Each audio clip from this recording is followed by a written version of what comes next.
The journey begins at the break of dawn. On their backs are simple tools: ropes, bee-smoke pots, axes, jungle knives.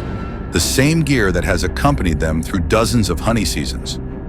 Barefoot and agile, they follow moss-covered trails deep into the ancient forest, where light filters through leaves as thin and delicate as morning mist. The ancient trees where bees build their hives are often centuries old, towering several dozen meters high.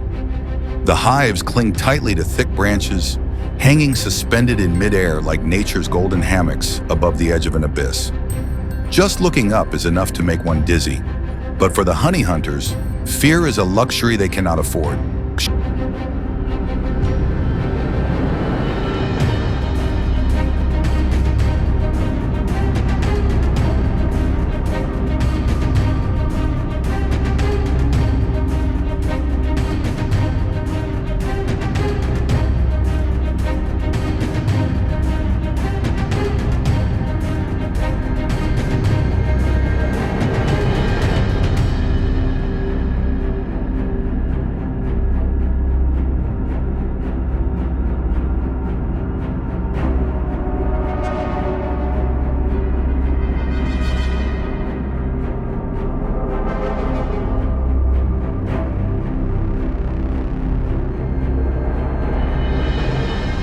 Before climbing, they light smoke, a crucial ritual to drive away the aggressive bees, forcing the swarm to temporarily abandon the hive.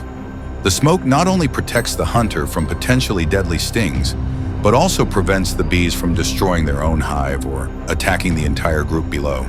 The lead climber, usually the most experienced one, ties a rope around his waist and clings to the tree like a jungle monkey, inching upward, step by step, toward heights most people wouldn't dare to dream of. High above, amidst the sound of whistling wind and buzzing insects, he uses a knife to slice golden chunks of honeycomb, placing them into the basket strapped to his side. Sometimes the hive is so massive that honey gushes out like a stream, its sweet aroma filling the entire canopy. Down below, the rest of the team stays alert, tightening ropes, keeping the fire going, signaling with howls or whistles. Together, they form a jungle symphony where each member is a musician tuned to one another's every breath.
This work is never truly safe.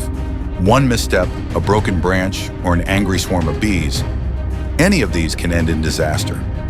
Many honey hunters have been stung unconscious by wild bees. Some have fallen dozens of meters into streams below. Yet year after year they return, tirelessly pursuing the precious forest gold.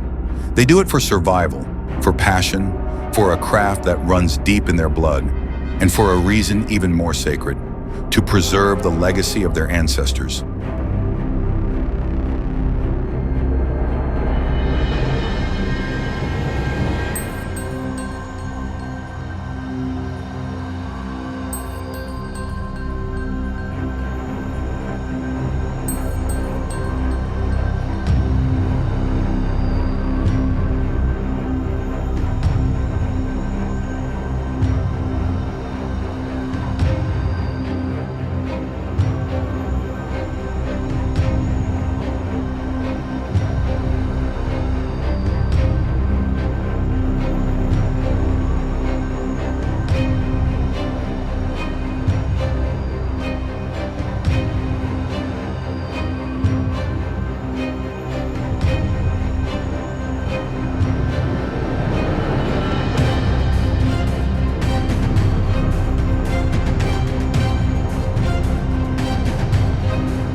Many honey hunters have been stung unconscious by wild bees, right there in the trees.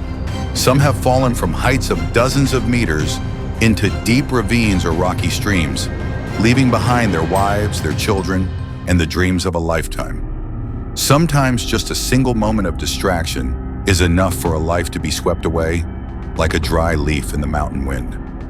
And yet, year after year, they return, still clinging to towering ancient trees, still quietly enduring in the heart of the forest. Why? For livelihood, to feed and clothe their families, for passion, for a craft they love like their own flesh and blood. But deeper still, they return because they are keeping a piece of the forest's soul alive. For honey hunting is not just a job, it is a living memory passed down through generations of ancestors who once walked the forest barefoot, who learned to listen to the forest speak, to read the smoke for the bee's path, to tell the gentle from the fierce by the sound of their buzz. Every time they climb a tree, they're reenacting an ancient ritual, a sacred connection between humans and the wild.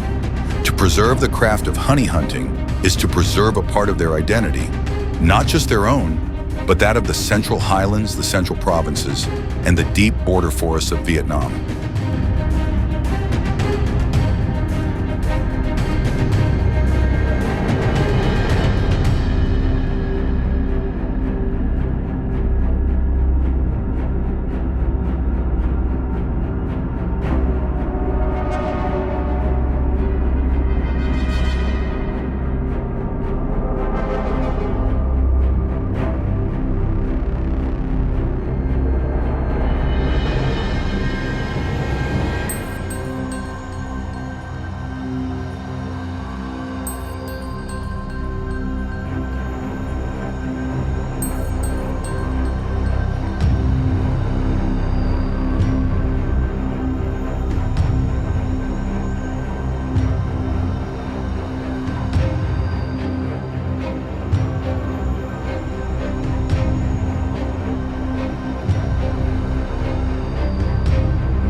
Thank you for following this perilous yet poetic journey through the deep emerald forests.